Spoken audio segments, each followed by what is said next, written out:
Ang Grand Ballroom ng Alcantara Grand Hotel ay isang karagatan ng kumikinang na ilaw at mararangyang kasuotan. Mula sa matataas na kisame, nakabitin ang mga chandelier na gawa sa kristal, nagkakalat ng ginintuang liwanag sa mga bisitang nakasuot ng kanilang pinakamamahaling damit. Ang hangin ay puno ng halimuyak ng pine mula sa dambuhalang Christmas tree na may kasamang amoy ng mamahaling pabango at ng masasarap na pagkaing nakahain sa mahabang buffet table.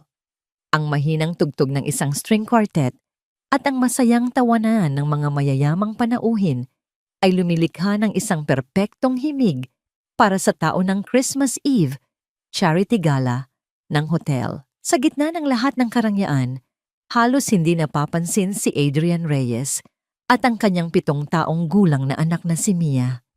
Nakatayo sila malapit sa isang haliging marmol, isang maliit at tahimik na isla sa gitna ng nagagalak na karagatan ng mga tao. Si Adrian ay nakasuot ng luma, ngunit malinis na barong ang nag-iisang formal na kasuotan niya na maraming beses nang naisabak sa iba't ibang okasyon. Ang kanyang mga kamay na magaspang at may kalyo dahil sa pagiging maintenance staff ng hotel ay nakatago sa kanyang likuran, tila ba nahihiya siyang ipakita ang mga ito. Sa edad na 36, mayroon siyang tahimik na dignidad na madalas ay hindi nakikita ng iba. Ang nakikita nila ay ang uniforme niya sa araw-araw, hindi ang lalaking minsan nang pinangarap na tumugtog sa malalaking entablado. Mahigpit ang hawak ni Mia sa kamay ng kanyang ama. Ang kanyang simpleng pulang bestida na binili ni Adrian mula sa isang department store ay tila isang patak ng ordinaryong pintura sa isang obra maestra. Ngunit para kay Adrian ang kanyang anak, ang pinakamakinang nabituin sa gabing iyon. Ang mga mata nitong bilugan at maitim ay puno ng pagkamangha habang pinagmamasdan ang chocolate fountain sa dessert table. Ang bibig nito ay bahagyang nakabuka. Tatay, tingnan mo, parang ilog ng tsokolate. Bulong ni Mia, ang boses ay nanginginig sa tuwa. Isang nangiti ang gumuhit sa mga labi ni Adrian. Ang makita ang kagalakan sa mukha ni Mia ang tanging dahilan kung bakit niya tiniis ang pakiramdam na hindi siya kabilang sa lugar na yon. Para sa kanya ang bawat pagod at sakripisyo ay nagiging sulit sa tuwing nakikita niyang masaya ang kanyang anak. Ang masikip nilang apartment, ang mga gabing kailangan niyang mag-overtime, lahat iyon ay nawawala sa isang ngiti lamang ni Mia. Gusto mo ba? Tanong niya, ang boses ay malambing. Mabilis na tumango si Mia at marahan siyang inakay ni Adrian palapit sa dessert table. Habang abala ang karamihan sa pakikipag-usap, nakahanap sila ng puwang. Kumuha si Adrian ng isang plato at maingat na kumuha ng ilang strawberry at marshmallow para sa kanyang anak. Habang isinasawsaw ni Mia ang isang strawberry sa umaagos na tsokolate, isang maliit na patak nito ang tumalsik at kumalat sa sahig na marmol na hindi nila namalayan. Biglang isang matinis na sigaw ang pumunit sa himig ng kasiyahan. Naku, ang damit ko! Napalingon si Adrian at nakita ang isang babaeng nakasuot ng puting-puting bestida na ngayon ay may maliit na bahid ng brown na mantsa mula sa natapong fruit juice ni Mia. Nag-angat ng tingin ng babae at ang kanyang mga mata ay nanlilisik sa galit nang makita nito ang batang si Mia na may hawak na baso ng juice. Ang mukha ay namumutla sa takot. Bata, tingnan mo ang ginawa mo. Alam mo ba kung gaano kamahal ang bestidang ito? Sigaw ng babae na agad nakakuha ng atensyon ng mga taong malapit sa kanila. Mabilis na inilagay ni Adrian si Mia sa kanyang likuran. Pasensya na po, ma'am. Aksidente lang po. Sabi niya sa mahinahong boses habang kinukuha ang panyo sa kanyang bulsa. Subukan ko pong punasan. Huwag mong hawakan.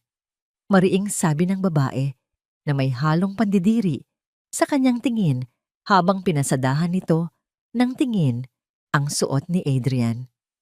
Baka lalo mo lang dumihan. Bago pa man makasagot si Adrian, isang malakas at may awtoridad na boses ang narinig mula sa kanilang likuran. Anong gulo ito?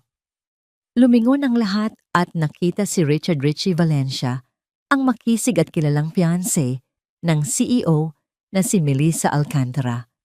Nakasuot ito ng isang mamahaling itim na sutang buhok ay perpektong nakaayos at ang mukha ay nagpapakita ng iritasyon. Si Richie ay anak ng isang pamilyang katunggali sa negosyo ng mga Alcantara at ang kanilang nalalapit na kasal ni Melissa ay itinuturing na pinakamalaking pagsasanib-puwersa sa mundo ng korporasyon. Richie, buti na lang dumating ka, sabi ng babae na tila naghahanap ng kakampi. Itong bata tinapunan ng juice ang damit ko at itong ama niya parang walang pakialam. Ang mga mata ni Richie ay lumipat mula sa mantsa sa damit patungo kay Adrian at Mia. Isang mapanlibak na ngiti ang sumilay sa kanyang mga labi. Tiningnan niya si Adrian mula ulo hanggang paa na may halatang paghamak. Hindi ba't isa ka sa mga maintenance dito? Tanong ni Richie, ang tono ay hindi nagtatanong kundi nang aakusa. Anong ginagawa mo dito kasama ng mga bisita? At isinama mo pa ang anak mo? This is a corporate event, not a playground. Naramdaman ni Adrian ang panginginig ng kanyang mga kamay, kaya't ikinuyom niya ang mga ito. Pinanatili niyang kalmado ang kanyang boses para sa kanyang anak. Naimbitahan po ang lahat ng empleyado, sir, at aksidente lang po ang nangyari. Aksidente. Tumawa si Richie ng mapakla. Isang aksidenteng hindi mangyayari kung alam ninyo kung saan kayo lulugar. Kung hindi mo kayang bumili ng disenteng damit para sa isang ganitong okasyon, at kung hindi mo kayang kontrolin ang anak mo, siguro dapat ay hindi ka nalang pumunta. Ang bawat salita ay parang isang sampal sa mukha ni Adrian. Naramdaman ni Adrian ang panginginig ni Mia sa kanyang likuran. Nakita niya ang mga luhang namumuo sa mga mata ng kanyang anak. Isang bagay sa loob niya ang tila nabasag. Ang lahat ng kahihiyan ay kaya niyang tiisin, ngunit hindi ang makitang masaktan ang kanyang anak. Ibubuka na sana niya ang kanyang bibig upang sumagot, ngunit isang malamig na boses ang pumutol sa tensyon. Richard.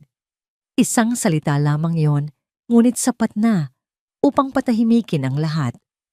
Ang mga tao ay tila nagbigay daan at mula sa gitna ng karamihan ay lumitaw si Melissa Alcantara. Nakasuot siya ng isang eleganteng royal blue na gown na lalong nagpapatingkad sa kanyang maputing balat. Ang kanyang buhok ay nakapusod ng perpekto at ang kanyang mga mata na kulay yelo ay nakatutok kay Richie. Ang kanyang presensya ay nagpapakita ng kapangyarihan at awtoridad. Siya ang reyna sa kanyang kaharian at lahat ay napahinto sa kanyang pagdating. Lumakad siya palapit, ang bawat hakbang ay may bigat at layunin. Hindi niya tiningnan si Adrian o ang babaeng may mantsa sa damit. Ang kanyang mga mata ay nanatiling nakapako sa kanyang fiancé. Hindi mo karapatang pagsalitaan ng ganyan ng mga empleyado ko. Sabi niya, ang boses ay mahina, ngunit matalim sapat na upang marinig ng lahat sa namumuong katahimikan. Namula ang mukha ni Richie. Melissa, I was just, humingi ka ng tawad. Utos ni Melissa, ang tono ay hindi nag-iiwan ng puwang para sa anumang argumento. Ngayon din, nagtagis ang mga bagang ni Richie. Nasa harap sila ng maraming tao, mga kasosyo sa negosyo at mga maimpluwensyang personalidad. Ang pagtanggi ay magiging isang malaking eskandalo. Sa huli napilitan siyang sumunod. Tumingin siya sa sahig, hindi kay Adrian, at bumulong ng isang pilit na, "Sorry." Pagkatapos noon, ibinaling ni Melissa ang kanyang tingin kay Adrian. Sa isang saglit nakita ni Adrian ang paglambot ng ekspresyon nito. Nakita niya ang paraan ng pagprotekta niya kay Mia, ang pag-aalala sa kanyang mga mata. Mayroong isang bagay sa tingin nito na tila pamilyar, ngunit mabilis din itong nawala at napalitan ng kanyang karaniwang malamig na anyo. "Dalhin mo na ang anak mo sa employee lounge sa ikalawang palapag," sabi ni Melissa sa mas malumanay na tono. "Mayroong first aid kit doon kung kinakailangan, at kumuha kayo ng mainit na tsokolate."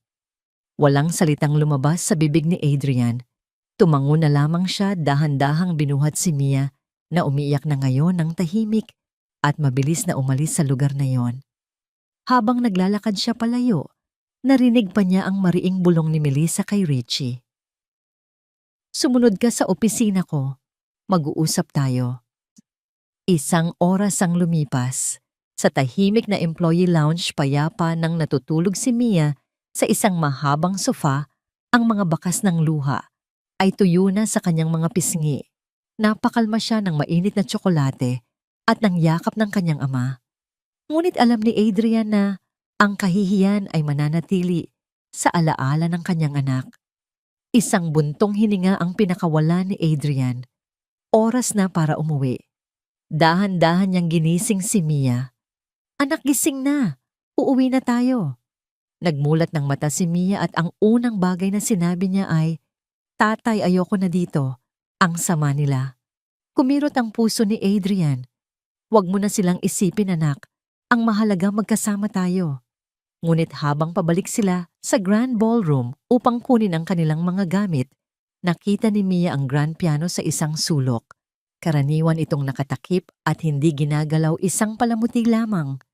Ngunit ngayong gabi ito ay bukas at ilang empleyado ang nagkakantahan sa paligid nito habang tinutugtog ng isang lasing na accountant. Ang tunog ay sintonado at magulo. Hinigit ni Mia ang kamay ni Adrian. "Tatay, please, tugtog ka. Kahit isang kanta lang, para makatulog ako ng mahimbing pag-uwi." Nag-alinlangan si Adrian.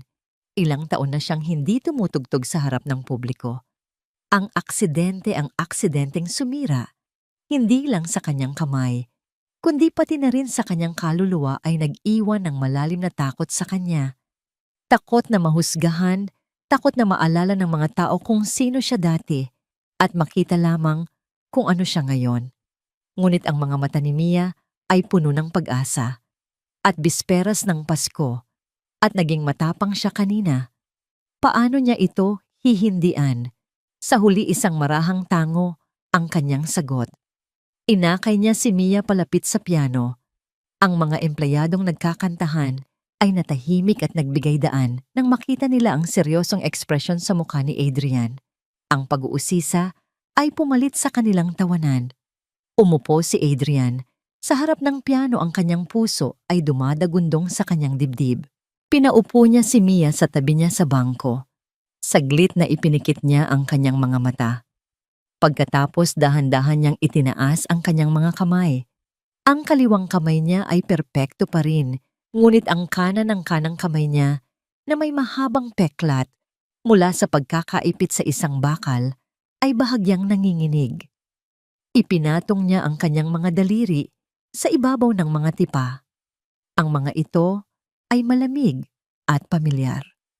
Para sa isang sandali, nawala ang lahat ng ingay. Nawala ang mga mapanghusgang tingin. Nawala ang kahihiyan. Ang natira na lang ay siya, ang kanyang anak, at ang musika. At pagkatapos, nagsimula siyang tumugtog. Sa unang pagdampi ng mga daliri ni Adrian sa mga tipa ng piano, isang kakaibang katahimikan ang bumalot sa paligid. Ang magulong pagtugtog ng lasing na accountant ay agad na napalitan ng isang himig na malinaw at dalisay. Ang mga unang nota ay mahina, parang patak ng ulan sa salamin, malungkot, ngunit puno ng pag-asa. Ang mga usapan ay unti-unting humina at ang mga tingin ay napako sa lalaking nakaupo sa harap ng piano na may maliit na batang babae sa kanyang tabi. Hindi nila nakikita ang isang maintenance staff. Ang nakikita nila ay isang alagad ng sining. Habang nagpapatuloy ang himig ito, ay unti-unting lumalakas at yumayabong. Mula sa simpleng simula ito, ay naging isang masalimuot na agos ng mga nota na nagsasalaysay ng isang kwentong hindi kayang bigkasin ng mga salita. Isang kwento ng pangungulila, ng nawalang pag-ibig at ng isang pangakong binitiwan sa ilalim ng mga bituin. Nakapikit si Adrian habang tumutugtog, ang kanyang katawan ay marahang gumagalaw kasabay ng musika. Ang kanyang kanang kamay, na may peklat at bahagyang naninigas, ay tila nakahanap ng sarili itong himala, gumagalaw nang may kagandahang sumasalungat sa pinsalang natamo nito. Bawat nota ay isang piraso ng kanyang kaluluwa na inilalantad niya para sa lahat. Sa mezzanine, katatapos lamang kausapin ni Melissa Alcantara ang kanyang fiancé na si Richie. Ang kanyang mga salita ay matigas at walang emosyon, isang pinal na babala tungkol sa pag-uugali nito. Papatalikod na sana siya upang bumalik sa kanyang opisina nang marating ng musika ang kanyang pandinig. Natigilan siya. Ang kanyang kamay na nakahawak sa makintab na hawakang tanso ng hagdanan ay humigpit ng husto hanggang sa mamuti ang kanyang mga buko. Ang himig na yon, pamilyar ito. Pamilyar sa paraang nagdulot ng biglaang paninikip sa kanyang dibdib. Para itong isang multo mula sa nakaraan, yumayakap sa kanya at hinihila siya pabalik sa isang gabing hindi niya kailanman malilimutan. 16 na taon na ang nakalipas. Siya ay 18 anyos pa lamang puno ng pangarap at naniniwala pa sa mga kwentong may masayang katapusan. Nasa isang summer music camp sila ni Leo Del Rosario, ang kanyang unang pag-ibig. Si Leo isang henyo sa piano na may magulong buhok at mga matang nag-aalab sa tuwing tumutugtog. Isang gabi sa ilalim ng kalangitang puno, nang nagniningning na mga bituin tinugtog ni Leo ang himig na yon para lamang sa kanya. Pangako ng mga bituin bulong ni Leo noon. Isinulat ko ito para sa iyo, Mel. Dito nakapaloob ang lahat ng hindi ko masabi. 3 linggo matapos ang gabing iyon namatay si Leo sa isang sakuna sa sasakyan. At kasama niyang namatay ang kanta. Ganoon ang paniniwala ni Melissa. Hindi na niya ito narinig pang muli. Ipinagbawal niya sa kanyang sarili ang makinig sa musika sa paraang tulad ng dati, natatakot na kung hahayaan niyang maramdaman muli, ang lahat lalamunin siya ng kalungkutan. Ngunit hindi niya ito guni-guni. Ang musikang tumutugtog ngayon sa ballroom ay totoo. Bawat nota, bawat paghinto, bawat himig na puno ng pagnanasa at kalungkutan, eksakto ito sa tinugtog ni Leo noon. Paano nalaman ng estrangherong ito, ng janitor na ito, ang kanta ni Leo? Isang matinis na tunog ng nababasag na kristal ang narinig nang bumagsak ang kopita ng alak mula sa kamay ni Melissa at nagkapira-piraso sa sahig na marmol. Ngunit walang sino man ang nakapansin. Lahat ay nakatuon sa musika. Nagsimulang manlabo ang paningin ni Melissa. Ang bawat paghinga niya ay tila isang pakikibaka. Para siyang nalulunod. Ang matatag na pundasyon na itinayo niya sa paligid ng kanyang puso sa loob ng 16 na taon ay gumuho sa loob lamang ng ilang segundo. Bumaba siya ng hagdan ng kanyang mga binti ay nanginginig.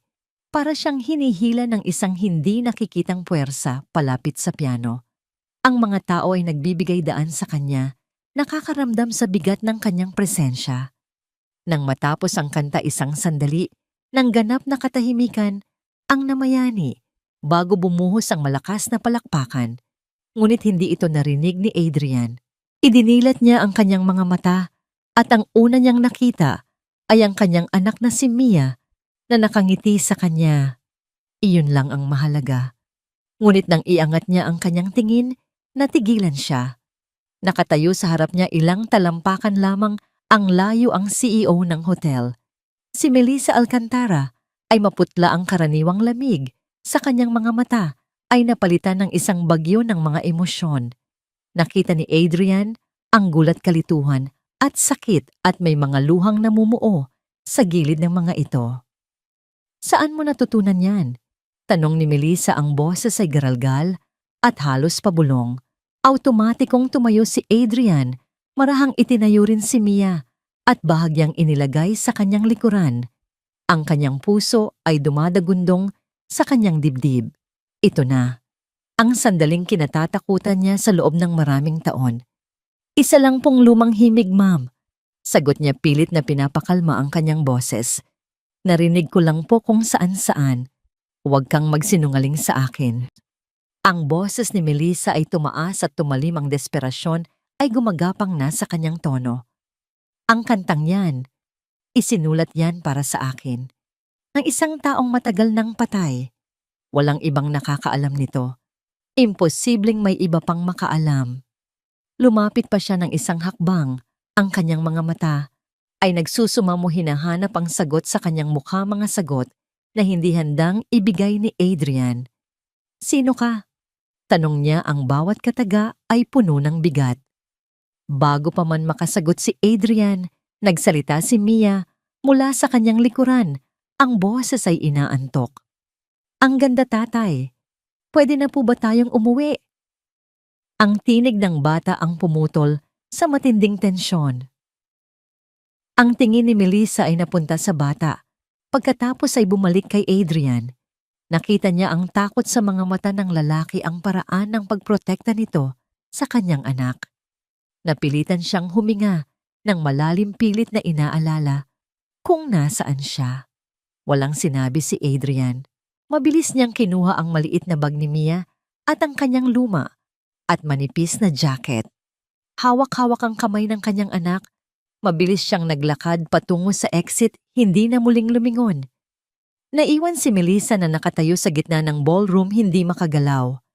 Ang palakpakan ay humina na at ang mga tao ay nagsimula nang bumalik sa kanilang mga usapan, ngunit para sa kanya ang tanging naririnig niya ay ang himig ng pangako ng mga bituin, paulit-ulit na tumutugtog sa kanyang isipan na parang isang panalangin o isang sumpa. Nang makita niya ang kanyang tapat na executive assistant na si Eileen na nag-aalalang papalapit, muling bumalik ang tigas sa kanyang anyo. Ang CEO, na kilala ng lahat, ay muling nagpakita. Eileen, sabi niya, ang kanyang boses ay malamig at kontrolado na muli. Alamin mo ang lahat tungkol sa lalaking iyon, Adrian Reyes, bawat detalye. Huminto siya saglit, ang kanyang mga mata ay madilim at determinado. Gusto kong malaman ang lahat bukas ng umaga. Kinaumagahan, ang sikat ng araw ay tila isang mapanuring matang tumatagos sa salaming bintana ng opisina ni Melissa Alcantara. 6:00 pa lamang ng umaga, ngunit naroon na siya nakaupo sa kanyang malaking leather na silya. Ang tanawin ng buong Makati City mula sa kanyang bintana sa ika-40 palapag ay hindi nakapagbigay ng anumang kapanatagan sa kanya. Hindi siya nakatulog buong gabi. Ang himig ng pangako ng mga bituin ay walang tigil na umalingaw-ngaw sa kanyang isipan, kasama ang imahe ng isang lalaking may mga matang puno ng takot at peklat sa kamay. Isang mahinang katok ang narinig sa pinto bago ito bumukas. Pumasok si Eileen, ang kanyang tapat na executive assistant, na may dalang isang manipis na Manila folder at isang tasa ng mainit na kape. Ma'am, heto na po ang kape ninyo, sabi ni Eileen, maingat na inilapag ang tasa sa mesa. At ito na rin po ang employee file ni Adrian Reyes. Kinuha ni Melissa ang folder ng walang salita. Binuksan niya ito at ang kanyang pag-asa na makahanap ng kasagutan ay agad na naglaho. Ang laman ng folder ay halos wala. Pangalan Adrian M. Reyes. Edad 36. Status byudo. Emergency contact Mia S. Reyes, anak. Address isang apartment sa isang masukal na lugar sa Tondo. Walang nakalistang natapos sa kolehiyo. Ang mga nakaraang trabaho ay sa isang bodega at isang grocery store.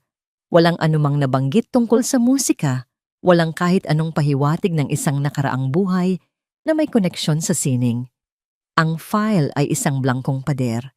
Isang mahinang tunog ng pagkadismaya ang kumawala sa kanyang mga labi. Ito lang, walang iba. Wala na po, ma'am, sagot ni Eileen. Standard background check lang po ang ginagawa. Para sa maintenance staff, walang anumang lumabas na kakaiba. Para siyang isang multo. Lumitaw 3 taon na ang nakalipas at nag-apply ng trabaho dito.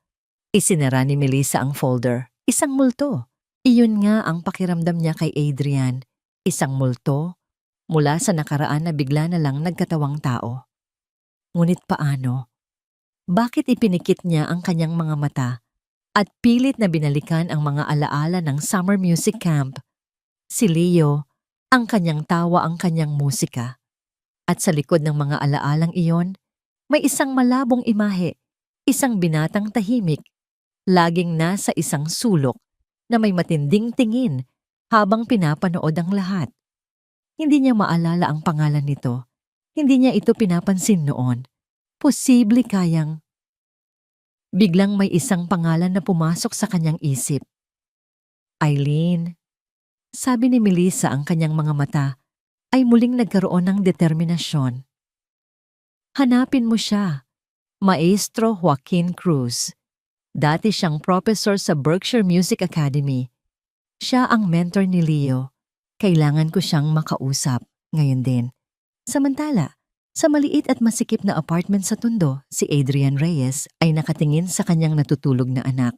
Si Mia ay mahimbing na natutulog sa kanilang nag-iisang kama, yakap-yakap ang isang luma at pudpod ng teddy bear. Ang payapang mukha ng bata, ang sentro ng mundo ni Adrian. Ngunit ang mundong iyon ay nanganganib ng gumuho. Hindi siya pumasok sa trabaho ngayong araw. Tumawag siya para sabihing may sakit si Mia. Isang kasinungalingan, ngunit kinailangan niya ng panahon para mag-isip. Ang mga pangyayari kagabi ay paulit-ulit na naglalaro sa kanyang isipan. Ang tingin ni Melissa Alcantara, ang gulat, ang sakit, ang mga tanong na hindi niya kayang sagutin. Sa loob ng 16 na taon, nagawa niyang itago ang nakaraan. Nagtago siya sa ilalim ng uniforme ng isang trabahador sa likod ng mga kalyo sa kanyang mga kamay. Itinuring niya ang kanyang talento bilang isang sumpa, isang bagay na kailangang ibaon at kalimutan. Ginawa niya ang lahat para sa isang tahimik na buhay. Isang buhay kung saan ang tanging mahalaga ay mapakain si Mia, mapag-aral ito, at makitang lumaki ng masaya at ligtas.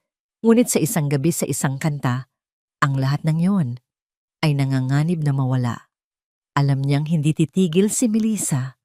Ang babaeng iyon, kahit noong dalaga pa lamang, ay mayroong determinasyon na kayang magpatumba ng pader. Ngayon isa na siyang CEO na sanay makakuha ng anumang gusto niya. At ang gusto niya ay mga sagot. Natatakot si Adrian, ngunit hindi para sa kanyang sarili. Natatakot siya para kay Mia. Paano kung malaman ng lahat? Paano kung ang atensyon ng media ng mayayamang tao ay bumaling sa kanila? Ang kanilang simpleng buhay ay madudurog. At si Mia, ayokong maranasan ng anak ko ang kahihiyan. Ayokong makita siyang masaktan. Isang mabigat na desisyon ang nabuo sa kanyang puso. Masakit, ngunit ito ang tanging paraan. Kinuha niya ang kanyang lumang cellphone at nagsimulang maghanap ng mga biyahe ng bus pa probinsya. Kailangan nilang umalis. Ngayon na, bago pa sila mahanap ng multo ng nakaraan. Hapon na nang matunton ni Eileen ang kinaroroonan ni Maestro Joaquin Cruz. Nakatira ito sa isang lumang bahay sa isang tahimik na kalye sa Quezon City. Agad na nagmaneho si Melissa patungo roon. Ang kanyang puso ay kumakabog sa bawat metro na kanyang tinatahak. Ang bahay ng maestro ay isang santuwaryo ng sining. Mula sa labas ito ay luma na gawa sa kahoy at napapalibutan ng mga halaman. Sa loob ang amoy ng mga lumang libro, pinakuluang dahon ng pandan at lemon ay sumalubong kay Melissa. Ang mga dingding ay puno ng mga litrato ng mga dating estudyante at sa gitna ng sala ay nakatayo ang isang itim at makintab na grand piano. Si Maestro Joaquin ngayon ay nasa edad 70 na, ay lumabas mula sa kusina. Ang kanyang buhok ay puti na, ngunit ang kanyang mga mata sa likod ng makapal na salamin ay buhay na buhay pa rin. Ngumiti ito nang makilala si Melissa. "Melissa Hija," sabi niya sa malambing na boses. "Napakatagal na. Ang laki mo na. Kamukhang kamukha ka ng iyong ina." "Maestro?" Magalang na bati ni Melissa. "Salamat po sa pagtanggap sa akin." Naupo sila sa sala at naghain ang maestro ng tsaa. Sa simula ang kanilang usapan ay puro tungkol sa mga lumang alaala, lalo na tungkol kay Leo. Bawat kwento ng maestro ay nagpapakita ng kanyang pagmamahal sa kanyang pinakamahusay na estudyante. Sa wakas, kinuha ni Melissa ang lakas ng loob upang itanong ang sadya niya. Maestro, mayroon po akong narinig na isang kanta kagabi. Simula niya pilit na pinapanatiling matatag ang kanyang boses. Isang himig na matagal ko nang hindi naririnig. Ang pangako ng mga bituin. Ang nangiti sa mukha ni Maestro Joaquin ay dahan-dahang naglaho. Inilapag niya ang kanyang tasa ng tsa at isang malalim na kalungkutan ang gumuhit sa kanyang mga mata. Ang kantang iyon, sabi niya halos pabulong. Ang huling obra ni Leo. Hindi po ba tanong ni Melissa, nakatitig ng diretso sa mga mata ng matanda, dahil ang lalaking tumugtog nito kagabi ay hindi si Leo. Isang empleyado sa aming hotel, at tinugtog niya ito ng perpekto. Maestro, kailangan kong malaman ang totoo. Paano niya nalaman ang kantang iyon? Isang mahabang katahimikan ang namagitan sa kanila. Ang tanging maririnig ay ang mahinang huni ng electric fan. Tumingin si Maestro Joaquin sa labas ng bintana, tila ba may hinahanap sa malayo. May mga bagay sa buhay Hija na mas mabuting manatiling nakabaon sa nakaraan. Malungkot niyang sabi, hindi po para sa akin, giit ni Melissa. 16 na taon kong pinaniwalaan ang isang bagay. Kung meron pa pong ibang katotohanan, karapatan kong malaman. Bumuntong hininga ang maestro, isang tunog na puno ng bigat at pagsisisi. Ang batang iyon, si Leo. Napakagaling niya. Isang henyo.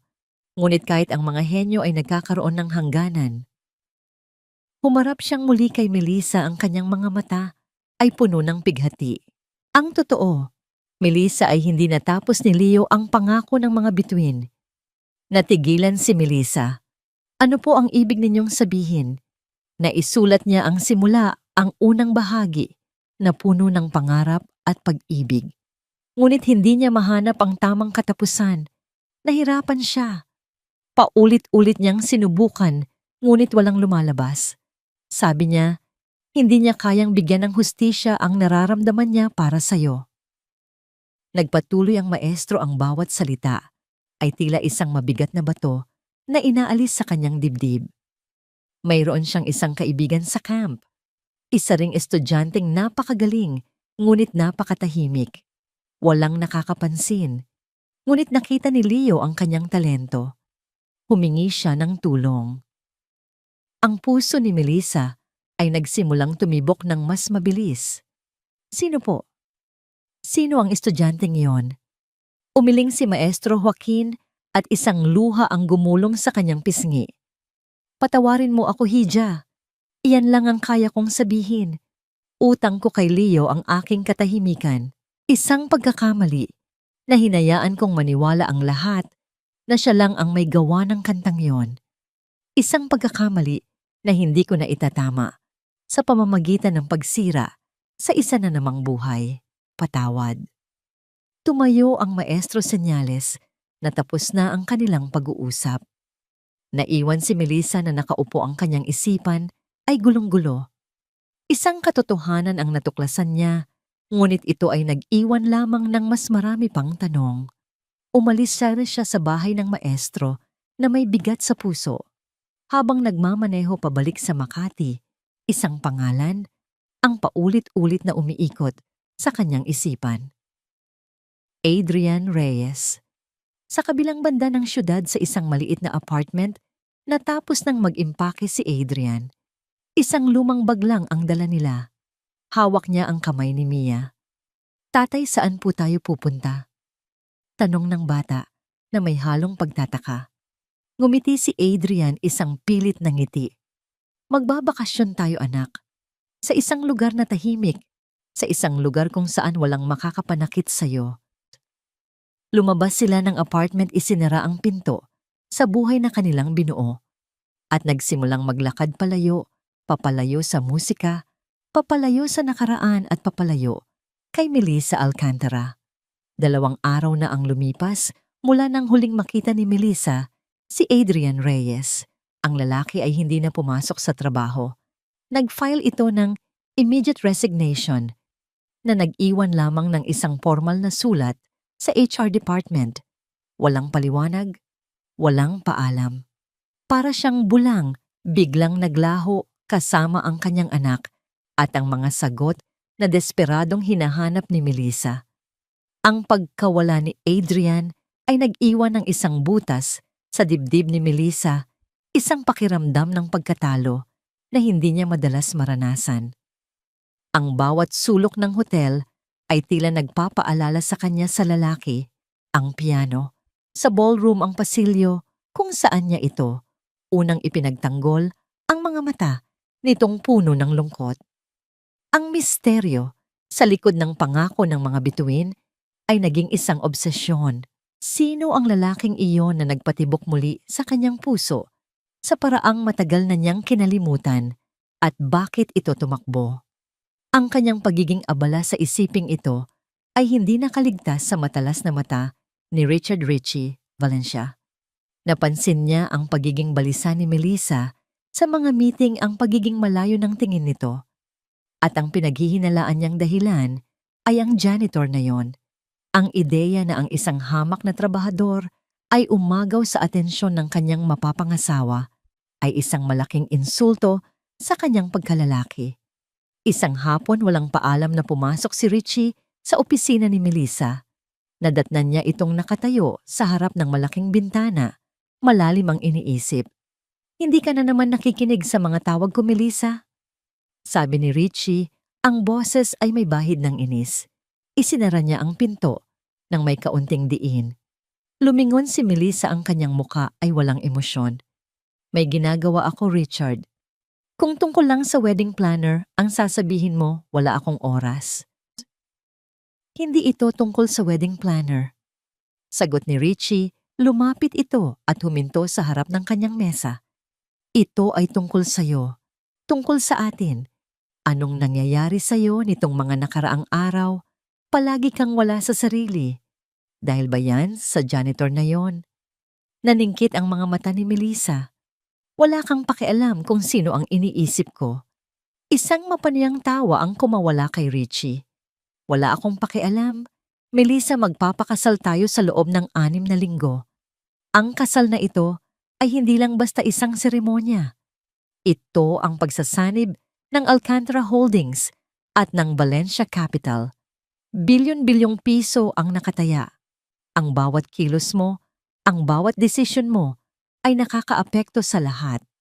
At ngayon, nag-aaksaya ka ng panahon sa pag-iisip sa isang taong hindi mo ka-level."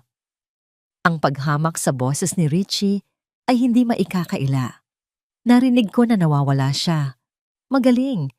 Siguro'y nahanap na niya ang tamang lugar para sa mga basura. Ang mga salitang yon ay parang isang kidlat na tumama kay Melissa. Ang galit na kanyang pinipigilan ay biglang sumabog. "Lumabas ka," sabi niya sa malamig at mababang tono. "Ano?" Sinabi ko, lumabas ka sa opisina ko ulit ni Melissa. Ang kanyang mga mata ay nag-aapoy sa galit. "Wala kang karapatang yurakan ang pagkatao ng kahit sino sa pamamahala ko." Ngumisi si Richie, tila ba nasisiyahan sa reaksyon niya. Ayan ang pinaghihinalaan ko. Mayroon kang pakialam sa kanya. Huwag mo sabihing nahulog ka sa isang hamak na janitor, Melissa. Ang isang Alcantara nakakahiya. Mas nakakahiya ang pag-uugali mo." Ganti ni Melissa, ang boses ay tumataas na. "Ang tingin mo sa mga tao ay base sa kung magkano ang pera nila sa bangko. Ang pagiging arogante mo ang sumisira sa pangalan ng pamilya mo. At ang kahinaan mo naman ang sisira sa pangalan ng pamilya mo." Sigaw ni Richie na wala na ang kanyang pagkukunwari. "Huwag kang magkakamali, Melissa. Kailangan mo ako. Kailangan mo ang pamilya ko. Ang ama mo mismo ang nagsabi niyan.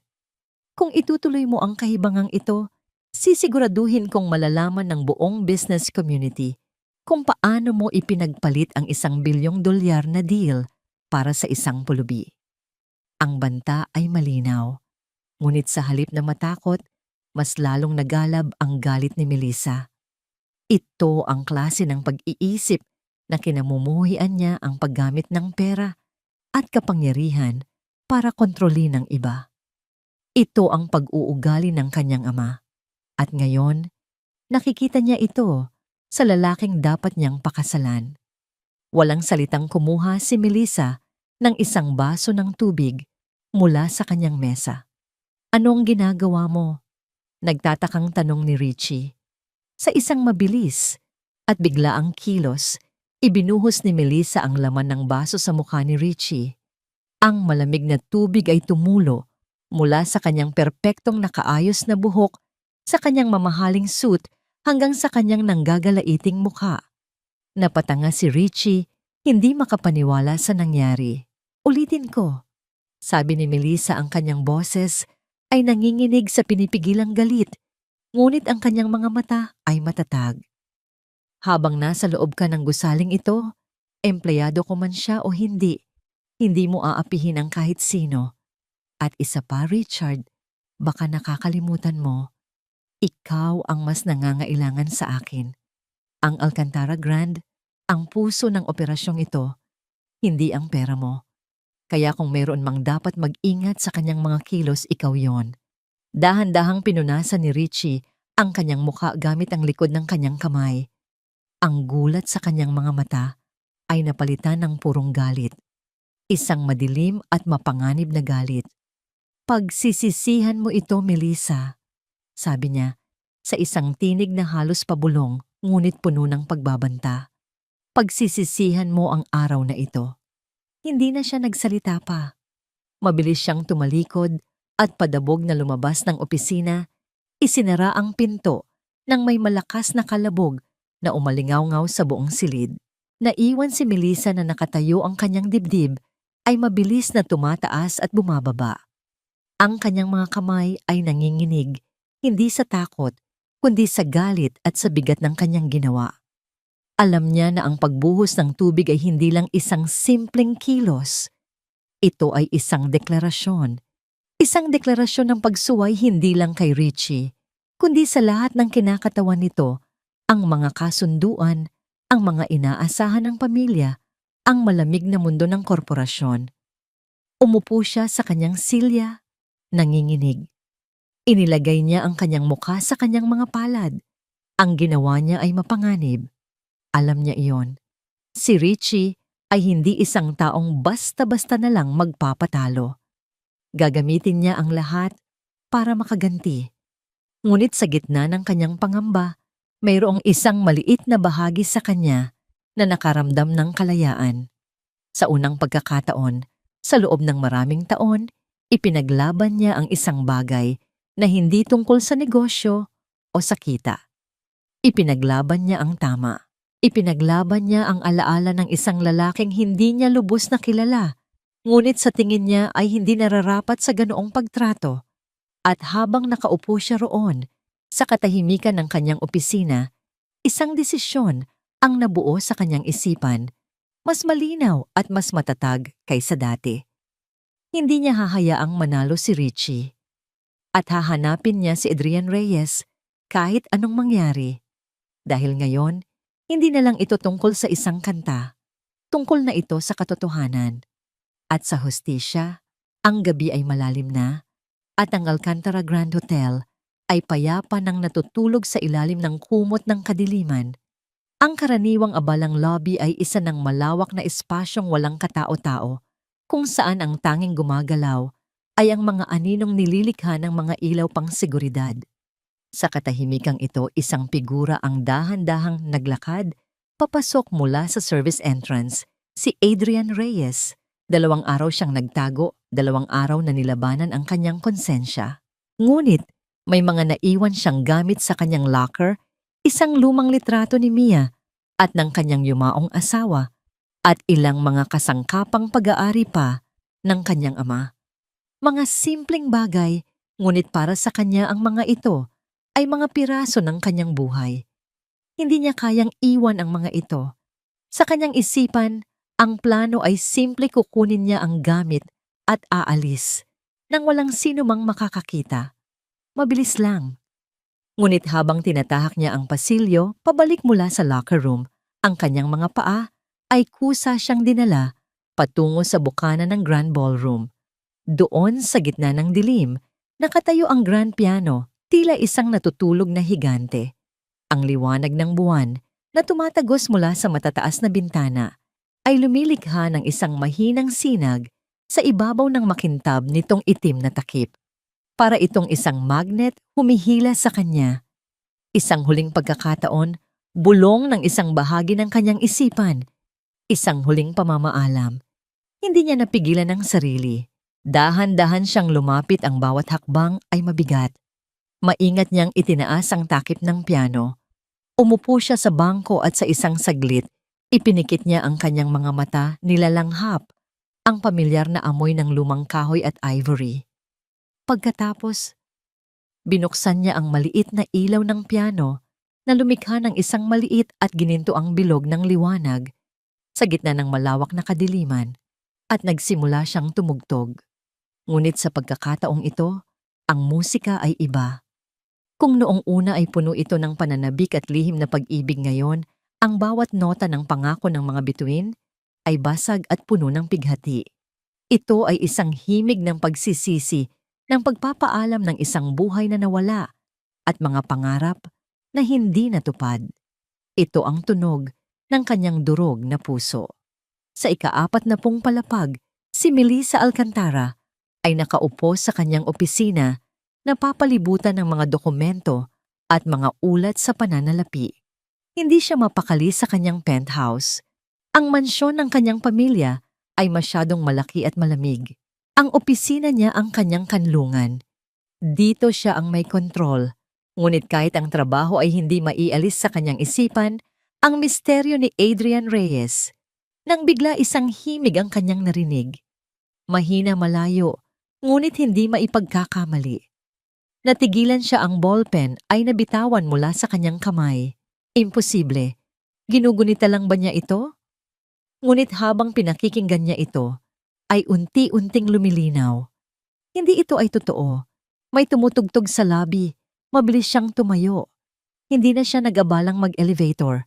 Tinahak niya ang hagdanang pang-emergency. Ang tunog ng kanyang mga takong ay umalingaw-ngaw sa katahimikan. Ang kanyang puso ay kumakabog nang mabilis, isang halo ng pag-asa at takot. Nang marating niya ang lobby, natagpuan niya ito. Isang malungkot na figura sa harap ng piano na babalutan ng liwanag at anino. Si Adrian. Tumayo siya sa di kalayuan, nakikinig, hinahayaan ang bawat nota na tumagos sa kanyang puso. Nang matapos ang kanta at ang huling nota, ay naglaho sa hangin, nagsalita si Melissa. "Bumalik ka!" Nagulat si Adrian. Ang kanyang mga kamay ay nanigas sa ibabaw ng mga tipa. Hindi siya lumingon. "Hindi ako dapat tumakbo," sabi ni Adrian sa mahinang boses, nakatitig pa rin sa mga tipa.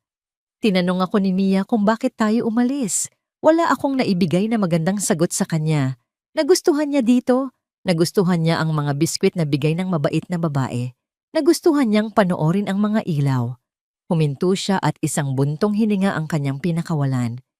"May utang akong katotohanan sa inyo, ma'am. Kahit na pagkatapos nito, kamuhian ninyo ako. Hindi kita kailanman kamumuhian dahil sa maganda mong pagtugtog," sabi ni Melissa, dahan-dahang lumalapit. "Pero kailangan kong maintindihan. Ang kantang yan, ang pangako ng mga bituin. Sinabi sa akin ni Maestro Joaquin na hindi ito natapos ni Leo. May ibang tumapos nito." Huminto siya sa mismong likuran ni Adrian. "Ikaw ba yon?" Sa wakas, dahan-dahang lumingon si Adrian upang harapin siya. Sa malapitan, sa ilalim ng malambot na ilaw ng piano, nakita ni Melissa ang mga pinong linya sa paligid ng kanyang mga mata. Mga linyang nagsasabi ng mga gabing walang tulog at sobrang pag-aalala. Ngunit ang kanyang mga mata na kulay abo at berde ay puno ng nakapanlulumong katapatan. "Opo." Simpleng sagot niya.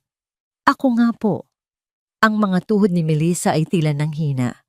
Napahawak siya sa gilid ng piano upang suportahan ang sarili. Ang hangin ay tila naubos sa kanyang baga. Bakit, halos pabulong niyang tanong. "Bakit mo ginawa yon? Bakit mo hinayaan si Leo na angkinin ang isang bagay na ikaw ang may gawa?" dahil mahal ka niya.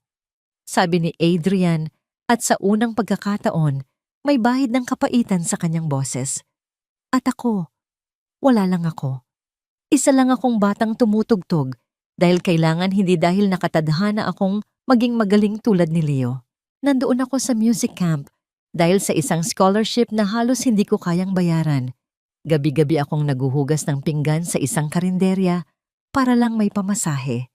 Tumingin siya sa malayo pabalik sa isang alaalang matagal na niyang ibinaon. At pagkatapos, nakita kita. Malamang hindi mo na ako natatandaan. Bakit mo nga naman ako maaalala? Isa lang akong anino sa sulok. Pero pinanood kitang tumawa kasama si Leo. Pinanood ko kung paano nagliliwanag ang mga mata mo kapag tumutugtog siya. At naisip ko, ganyan pala ang pag-ibig. Iyon pala ang ibig sabihin ng maging mahalaga sa isang tao. At gusto kitang bigyan ng isang bagay. Kahit na hindi mo malalaman na galing sa akin. Kaya sumulat ka ng isang love song para ibigay ng ibang lalaki sa akin? Naluluhang bulong ni Melissa. Sumulat ako ng isang love song para sa'yo. Pagtatama ni Adrian. Si Leo lang ang nag-abot. Alam niyang may nararamdaman ako para sa'yo. Hindi siya naging malupit. Inalok pa nga niyang sabihin sa'yo ang totoo, pero tumanggi ako. Sinabi ko sa kanya na para ka sa isang taong tulad niya, isang taong magaling kumpiyansa at buo. Hindi sa isang tulad ko. Ang mga luha ay malaya nang dumaloy sa mga pisngi ni Melissa. At pagkatapos, namatay siya. At pagkatapos namatay siya ulit ni Adrian. At hinayaan kong maging pamana niya ang kanta. Dahil iyon ang nagpasaya sa'yo. Nagbigay sa'yo ng isang bagay na kakapitan. Anong nangyari sa'yo? Tanong ni Melissa, ang kanyang boses ay basag. Sabi ni Maestro, magaling ka. Bakit? Bakit ka nag-aayos ng mga tubo sa halip na tumugtog sa mga concert hall? Itinaas ni Adrian ang kanyang kanang kamay, ipinapakita ang peklat na gumagapang mula sa kanyang palad hanggang sa kanyang pulso. 3 taon pagkatapos ng summer na yon, pumirma ako ng kontrata sa isang performance company. Isang kumpanya ng ama ninyo, ma'am. Ang Alcantara Productions. Iyon na sana ang big break ko. Isang anino ng sakit ang dumaan sa kanyang mukha. Pero sa isang rehearsal bumigay ang isang scaffolding. May isang selis na nasa ilalim. Itinulak ko siya. Naipit ang kamay ko. Bago nila ako mailabas, durog na ang mga buto. Sinabi ng doktor pagkatapos ng 3 operasyon na hindi na ako makakatugtog ng profesional. Ang dugo ni Melissa ay tila naging yelo. Ang kumpanya ng ama niya. Binayaran ako ng kumpanya. Patuloy ni Adrian na may ngiting walang kagalakan. Sapat lang para sa mga bayarin sa ospital. Pagkatapos tinapos ang kontrata ko at iyon na. Natuto akong ayusin ang mga bagay na nasisira. Tila naaangkop. Naramdaman ni Melissa na nasusuka siya. Ang kanyang ama. Alam niyang malupit ito sa negosyo, pero ito, ang dalawa ay natahimik na sa loob ng kanilang sariling bula ng sakit at mga revelasyon. Si Adrian, dahil sa wakas, ay naibulalas niya ang bigat na kanyang dinadala. Si Melissa, dahil ang mundong kanyang kinikilala, ay unti-unting gumuho sa kanyang harapan. Ngunit ang kanilang sandali ay biglang pinunit ng isang malamig at mapanuyang boses mula sa dilim. Napakagandang kwento. Talagang nakakaiyak. Sabay silang napalingon sa pinanggalingan ng boses. Mula sa mga anino ng hagdanan, 2 figura ang lumitaw. Si Richie Valencia na may isang mapang-asar na ngiti sa kanyang mga labi. At sa tabi niya ang lalaking nagtatag ng imperyo ng Alcantara na may mga matang kasing lamig ng yelo ang kanyang ama, si Don Ricardo Alcantara. Ang paglitaw ni Don Ricardo Alcantara kasama si Richie Valencia ay tila nagpababa ng temperatura sa buong lobby. Si Don Ricardo sa kanyang edad na 60 ay may tindig pa rin ng isang hari. Matikas sa kanyang mamahaling suit, ang kanyang puting buhok ay maayos na naka-slick back at ang kanyang mga mata ay matalas at mapanghusga.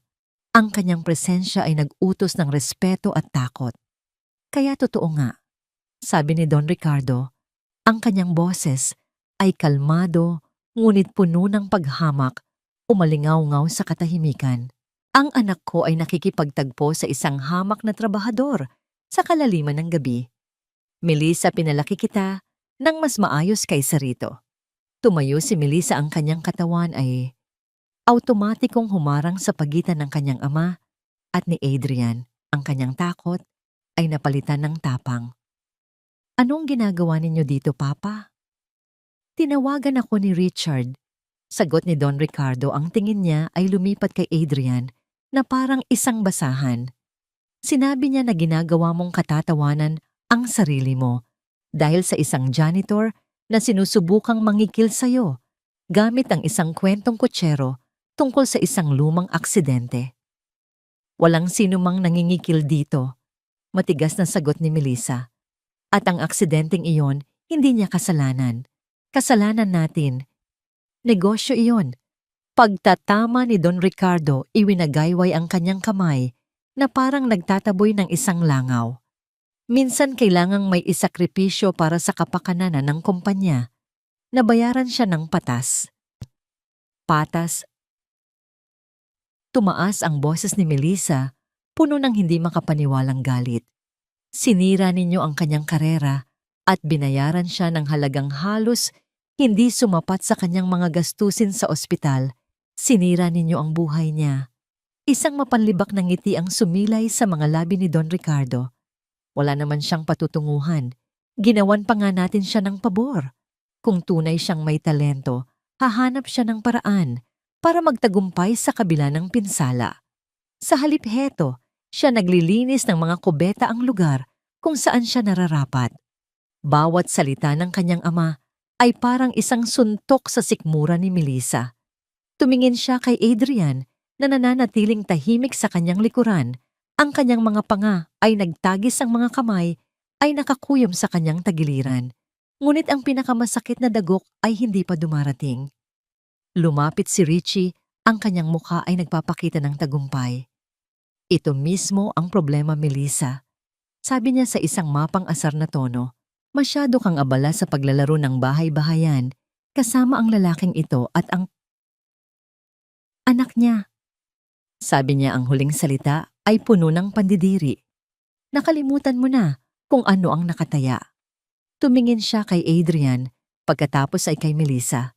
Huwag mong sabihin sa akin na ang batang iyon, ang batang dinala mo sa party, ay anak ng isang sawimpalad, isang bastarda ng isang talunan. Iyon na, ang huling salita, ang huling insulto. Ang lahat ay tila nag-slow motion sa isipan ni Melissa. Ang pagod, ang galit, ang pagkadismaya sa kanyang ama, ang pagkasuklam kay Richie, ang awa at paghanga kay Adrian. Ang lahat ng ito ay nagsama-sama at sumabog sa isang iglap na wala ang CEO. Nawala ang anak na laging sumusunod. Ang natira ay isang babaeng nasasaktan. Isang babaeng umabot na sa kanyang hangganan. Sa isang mabilis at hindi inaasahang kilos, humarap si Melissa kay Richie. Ang tunog ng kanyang palad na dumadapo sa pisngi ni Richie ay matunog at malutong, parang isang putok ng baril sa katahimikan ng gabi. Lak. Ang sampal ay napakalakas. Ano pat bahagyang napaatras si Richie, ang kanyang ulo ay tumagilid. Isang matingkad na pulang marka ng kamay ang mabilis na lumitaw sa kanyang pisngi. Ang mapanuyang ng ngiti ay naglaho na palitan ng purong gulat at kahihiyan. Si Don Ricardo ay natigilan, ng kanyang mga mata ay nanlaki. Maging si Adrian ay hindi nakakilos sa kanyang kinatatayuan. Huwag mong tatawagin ang isang batang walang kalaban-laban ng ganyan. Bawat salita ni Melissa ay mabagal mariin at nanginginig sa galit. Ang kanyang dibdib ay mabilis na umaakyat at bumababa. Ang kanyang mga mata ay nag-aapoy. Humarap siya sa kanyang ama na ngayon ay nakabawi na sa pagkagulat at napalitan ng matinding galit. At kayo, Papa, tapos na ako. Ano ang sinabi mo? Nagngangalit na tanong ni Don Ricardo. Sabi ko, tapos na ako. Sigaw ni Melissa, ang kanyang boses ay basag, ngunit puno ng determinasyon. Tapos na akong maging sunod-sunuran sa mga plano ninyo. Tapos na akong magpanggap na masaya sa isang relasyong walang pagmamahal. Tapos na akong hayaan kayong diktahan ang buhay ko. Tumingin siya kay Richie na ngayon ay nakahawak sa kanyang namumulang pisngi. Ang mga mata ay nanlilisik sa galit. Ang kasunduan natin ay kanselado na, Richard. Ang kasal ay hindi na matutuloy. Ang mukha ni Don Ricardo ay namula sa galit. Wala kang karapatan. Ako ang nagtayo ng kumpanyang ito. Ako pa rin ang may-ari ng karamihan ng stocks. Kung gayon bilhin ninyo ang shares ko, hamon ni Melissa. Pero hindi na ako magiging parte ng mga laro ninyo. Hindi ko isasakripisyo ang kaligayahan ko para sa isang business deal. At hinding-hindi ko tatalikuran ang isang taong inapi at sinira ng sarili nating pamilya. Walang hiyakang bata. Sigaw ni Don Ricardo, itinaas ang kanyang kamay na tila sasampalin din siya. Ngunit hindi natinag si Melissa. Tinitigan niya ang kanyang ama ng diretso sa mata, hinahamon ito. Sige po, ituloy ninyo. Ipakita ninyo sa lahat kung sino talaga kayo. Isang taong handang manakit ng sariling anak para lang maprotektahan ang kanyang pera at pride. Dahan-dahan ibinaba ni Don Ricardo ang kanyang kamay. Ang kanyang galit ay napalitan ng isang malamig at nakakakilabot na kapasyahan. Mula sa araw na ito, sabi niya sa isang tinig na parang yelo, wala na akong anak na nagngangalang Melissa. Wala kang makukuha sa akin kahit isang sentimo at sisiguraduhin kong hindi ka na makakahanap ng trabaho sa industriyang ito habang ako'y nabubuhay. Tumingin siya kay Adrian. At ikaw? Sabi niya puno ng pagkasuklam. Sisingiling kita sa ginawa mong ito. Pagkatapos noon, tumalikod si Don Ricardo at naglakad palayo nang hindi na muling lumingon. Sumunod si Richie, ngunit bago siya tuluyang umalis, huminto siya at tumingin kay Melissa. Gagawin kong impyerno ang buhay mo. Bulong niya isang pangakong puno ng kamandag. At pagkatapos, naglaho na rin siya sa dilim. Naiwan ang tatlo sa isang nakabibinging katahimikan. Si Adrian, na nakatayo pa rin sa likod ni Melissa, ay gulong-gulo ang isipan. Si Mia, na nagising sa sigawan, ay lumabas mula sa isang sulok kung saan siya nagtago. Ang kanyang mga mata ay puno ng luha at takot. At si Melissa na nakatayo sa gitna ng lahat ay nanginginig. Isinakripisyo niya ang lahat, ang kanyang pamilya, ang kanyang karera, ang kanyang kinabukasan. Tumakbo si Mia papalapit sa kanyang ama at yumakap ng mahigpit. Tumingin si Adrian kay Melissa, ang kanyang mga mata ay puno ng pasasalamat, ngunit mayroon ding matinding pagsisisi. Hindi ninyo dapat ginawa yon. Sabi niya, ang boses ay basag. Tumingin si Melissa sa kanya at sa unang pagkakataon, isang tunay at malungkot na ngiti ang sumilay sa kanyang mga labi. Matagal ko nang dapat ginawa, sagot niya, at sa kabila ng takot sa kung ano ang darating naramdaman niya, yamaya, ang isang bigat na naalis sa kanyang dibdib. Malaya na siya. Ngunit ang kalayaan ay may kaakibat na halaga. At alam niya na ang laban ay nagsisimula pa lamang. Ang sampal na ibinigay ni Melissa ay hindi lang umalingaw-ngaw sa lobby ng hotel. Ito ay yumanig sa buong pundasyon ng mundo ng korporasyon sa Maynila. Ang balita ay kumalat na parang apoy mabilis at mapanira. Kinaumagahan ng mga pangunahing business dailies ay may iisang headline, Alcantara Valencia Merger Kanselado. Alingas-ingas sa loob ng isa sa pinakamalaking pamilya sa negosyo pumutok. Ang mga telepono sa opisina ni Melissa ay walang tigil sa pagtunog. Ang kanyang email ay binaha ng mga mensahe mula sa mga miyembro ng board, mga mamumuhunan at mga kasosyo sa negosyo. Lahat ay humihingi ng paliwanag. Si Don Ricardo at si Richie Valencia ay hindi nag-aksaya ng oras. Ginamit nila ang kanilang impluwensya para magpakalat ng isang panig lamang ng kwento na si Melissa ay isang pabaya at irresponsableng leader na isinakripisyo ang 1 bilyong pisong kasunduan dahil sa isang pansamantalang kahibangan sa isang hamak na empleyado. Sa isang iglap, si Melissa Alcantara, ang reyna ng industriya ng hotel, ay naging sentro ng isang malaking eskandalo. Ang board of directors ay agad na nagpatawag ng isang emergency meeting.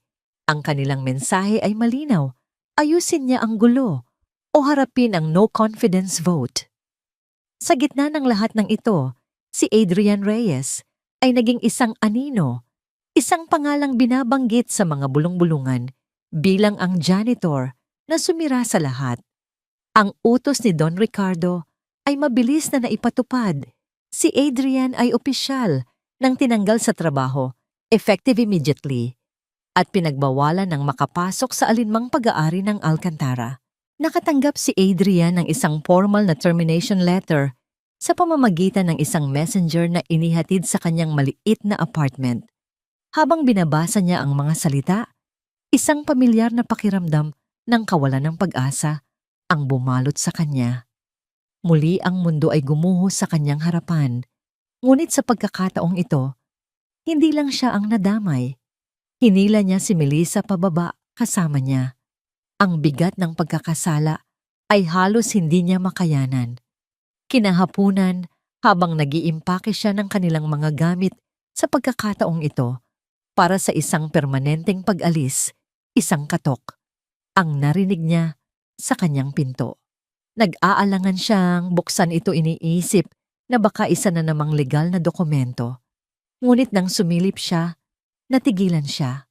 Nakatayo sa labas ng kanyang pinto, si Melissa Alcantara, hindi nakasuot ng kanyang karaniwang power suit, kundi isang simpleng blusa at pantalon. Ang kanyang mukha ay pagod. May namumuo ng dark circle sa ilalim ng kanyang mga mata, ngunit ang kanyang tindig ay matatag pa rin. "Maari ba akong pumasok?" Tanong ni Melissa. Ang kanyang boses ay mahinahon. Walang imik na binuksan ni Adrian ang pinto ng mas maluwag. Pumasok si Melissa at iginala ang kanyang tingin sa maliit na espasyo. Nakita niya ang mga nakabukas na maleta, ang mga kahon na puno ng mga gamit. Ang puso niya ay kumirot. "Aalis ka?" Sabi niya, hindi isang tanong, kundi isang pag-amin sa katotohanan. Kailangan sa sagot ni Adrian, hindi makatingin ng diretso sa kanya.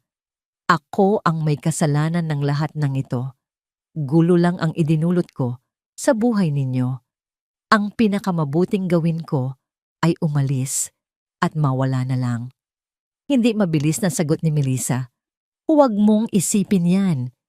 Ang desisyon ko kagabi, akin iyon.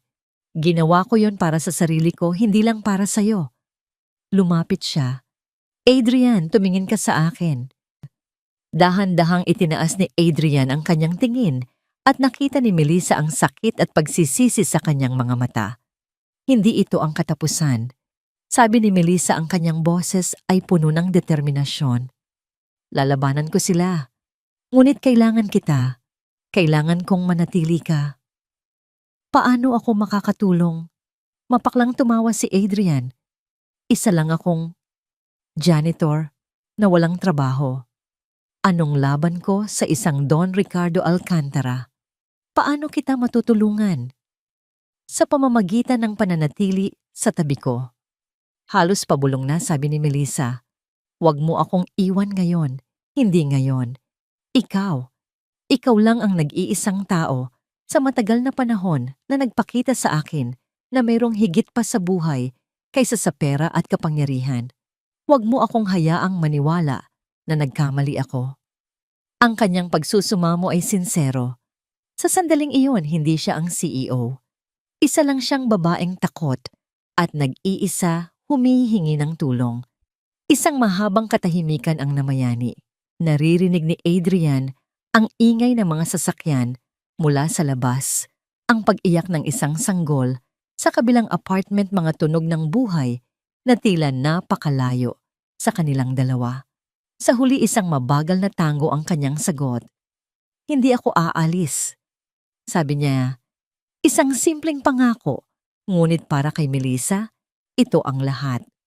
Ngunit ang kanilang pag-uusap ay naantala ng pagtunog ng cellphone ni Melissa. Si Eileen. Yes, Eileen. Sagot ni Melissa, ang kanyang boses ay bumalik sa pagiging profesional. Ang kanyang mukha ay biglang nagbago habang nakikinig. Ano, kailan? Sige, papunta na ako. Ibinaba niya ang tawag at ang kanyang mukha ay puno ng pag-aalala. Ang board. Nagpatawag sila ng emergency meeting bukas ng umaga. Ang agenda, isang boto para tanggalin ako bilang CEO. Ang balita ay parang isang malamig na hangin na dumaan sa silid. Ang bagyo ay narito na. Mas maaga kaysa sa kanilang inaasahan. Tumingin si Melissa kay Adrian, ang kanyang tapang ay bahagyang nabawasan ng takot. Ito na ang laban para sa kanyang buhay profesional. Isang laban na halos imposible niyang mapanalunan. Ang kanyang ama ay may hawak sa karamihan ng board members. Sila ay mga taong tapat sa pera, hindi sa prinsipyo. Mayroon akong isang gabi para makahanap ng paraan para maligtas ang lahat ng pinaghirapan ko. Sabi ni Melissa, mas para sa sarili niya kaysa kay Adrian. Tumingin si Adrian sa paligid ng kanyang maliit na apartment, pagkatapos ay kay Melissa, ang babaeng isinakripisyo ang lahat para sa kanya. Ang pakiramdam ng kawalan ng magawa ay pinalitan ng isang bagong determinasyon. Maaaring wala siyang pera o kapangyarihan, ngunit mayroon siyang isang bagay na wala sila. Ang katotohanan. Siguro mayroon tayong higit pa sa isang gabi. Sabi niya, at sa unang pagkakataon, may isang kislap ng paglaban sa kanyang mga mata. Dahil ang kasinungalingan, gaano man kabilis tumakbo, ay laging nahahabol ng katotohanan. Ang boardroom ng Alcantara Holdings ay parang isang arena ng mga Romano bago magsimula ang isang laban ng mga gladiator. Ang hangin ay mabigat sa tensyon. Nakaupo sa paligid ng mahabang mesa na gawa sa mahogany ang mga miyembro ng board, mga lalaki at babaeng mayayaman at makapangyarihan. Ang kanilang mga mukha ay seryoso at hindi mababasa.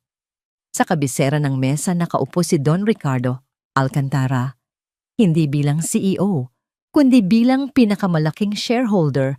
Ang kanyang presensya ay parang isang madilim na ulap na bumabalot sa buong silid. Sa kanyang tabi naroon si Richie Valencia, na inimbitahan bilang isang kinatawan ng kanilang nabigong merger, ngunit ang kanyang nangiti ay nagpapakita ng tunay niyang layunin, ang masaksihan ang pagbagsak ni Melissa. Si Melissa ay pumasok sa silid ng may taas noo kasama ang kanyang tapat na assistant na si Eileen. Umupo siya sa kanyang itinalagang upuan, diretsong nakatingin sa kanyang ama, na hindi man lang siya sinulyapan. Kung narito na ang lahat, maaari na nating simulan.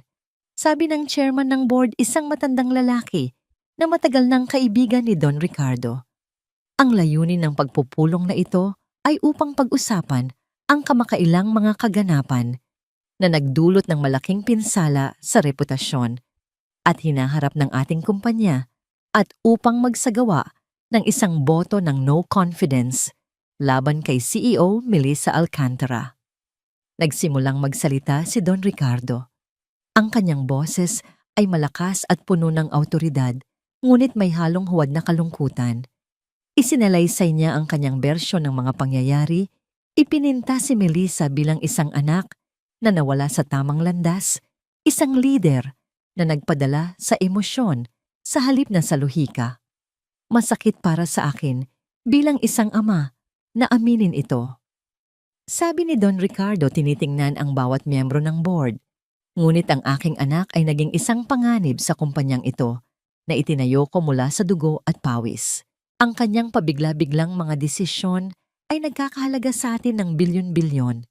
Kailangan nating kumilos ngayon bago pa niya tuluyang ilubog ang barkong ito. Sunod na nagsalita si Richie na nagdagdag ng gasolina sa apoy. Ikinuwento niya kung paano sira-sirain ni Melissa ang kanilang relasyon at ang deal lahat dahil sa isang walang kwentang janitor na ipinahiwatig niyang maaring may masamang intensyon. Si Melissa ay nanatiling tahimik, pinakikinggan ang lahat ng mga akusasyon. Bawat salita ay isang patalim na tumutusok sa kanya, ngunit hindi niya ipinakita ang anumang emosyon. Hinihintay niya ang tamang sandali. Habang nangyayari ito sa isang maliit na coffee shop sa kabilang kalye, si Adrian Reyes ay nakaupo sa harap ng isang taong hindi niya inaasahang makikita muli, si Maestro Joaquin Cruz. Kagabi pagkatapos ng pag-uusap nila ni Melissa, isang ideya ang pumasok sa isip ni Adrian. Isang desperadong ideya. Ginamit niya ang natitira niyang pera para mag-arkila ng motorsiklo at nagmaneho ng 2 oras sa kalaliman ng gabi patungo sa bahay ng matandang maestro. Kumatok siya sa pinto nito, dala ang isang bagay na matagal na niyang itinatago, isang lumang sulat. Ngayon sa coffee shop, muling binabasa ni Maestro Joaquin ang sulat na yon. Isang sulat mula kay Leo del Rosario, isinulat 1 linggo bago ito mamatay. Maestro, hindi ko alam kung paano ko ito tatapusin.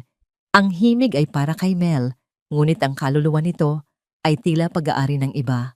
Si Adrian, meron siyang talento na nakakatakot.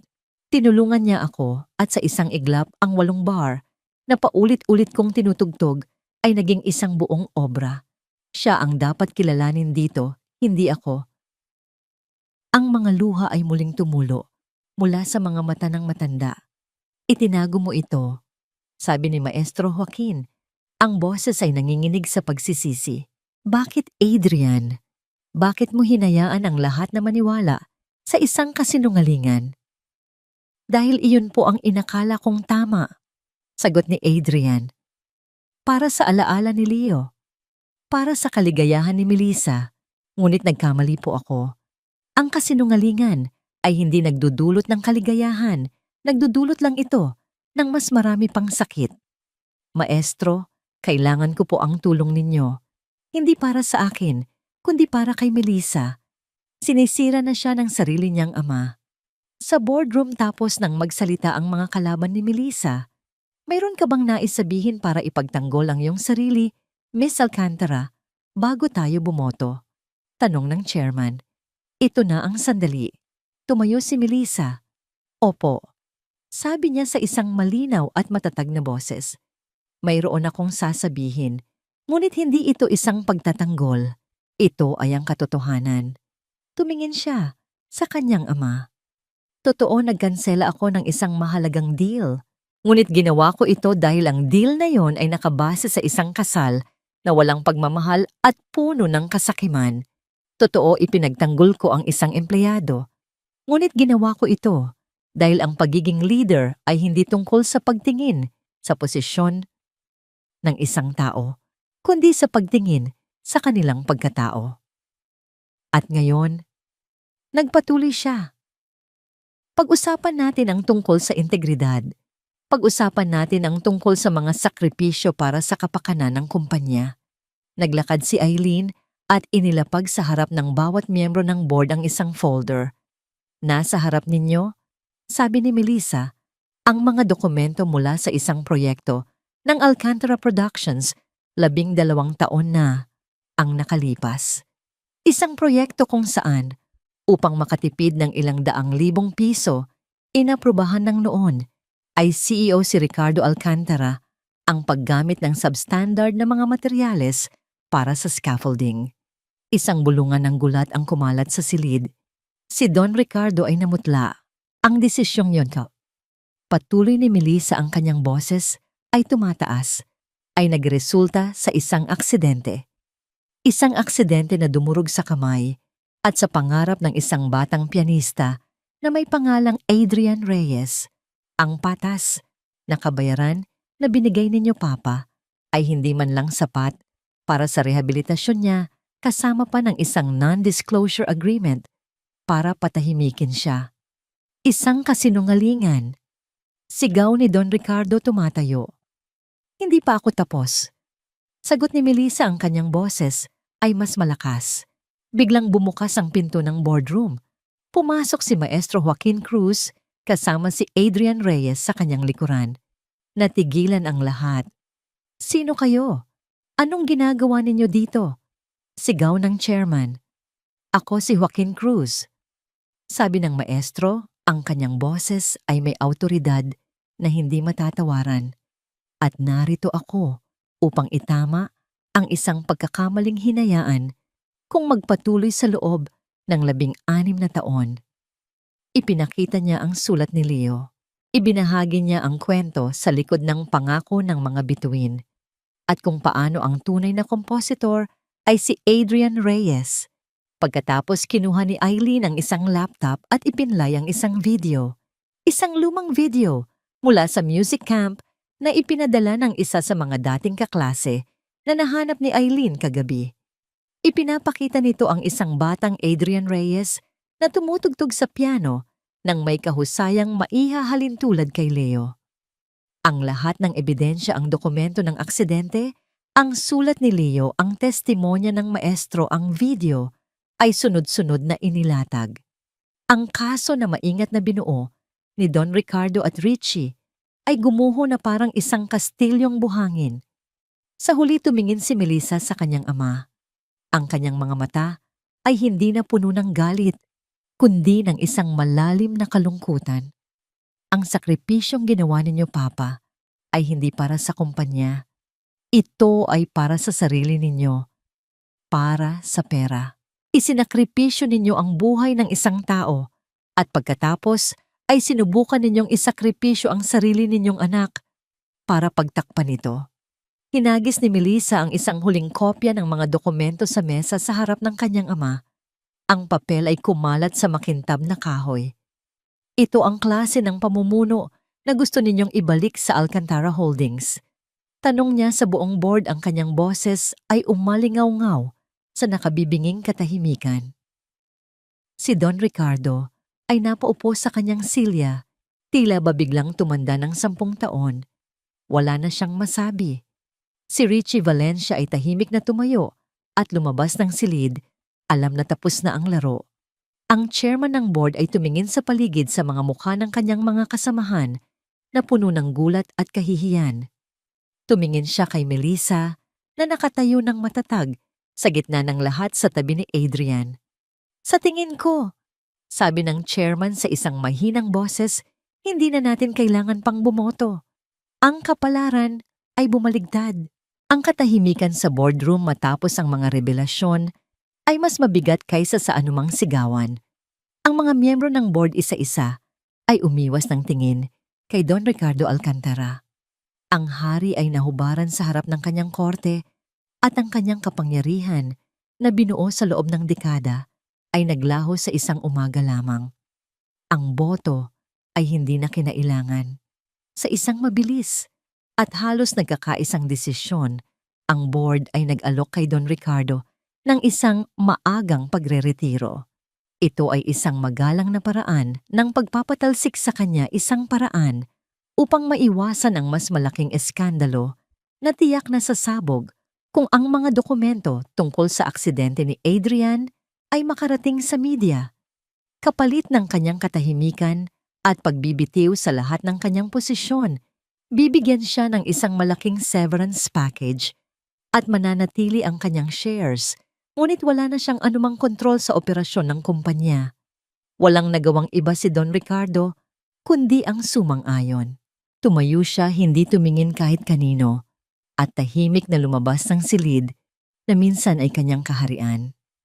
Ang pamilyang Valencia, sa takot na madamay sa lumalaking eskandalo, ay mabilis na umatras at pinutol ang lahat ng kanilang koneksyon sa issue.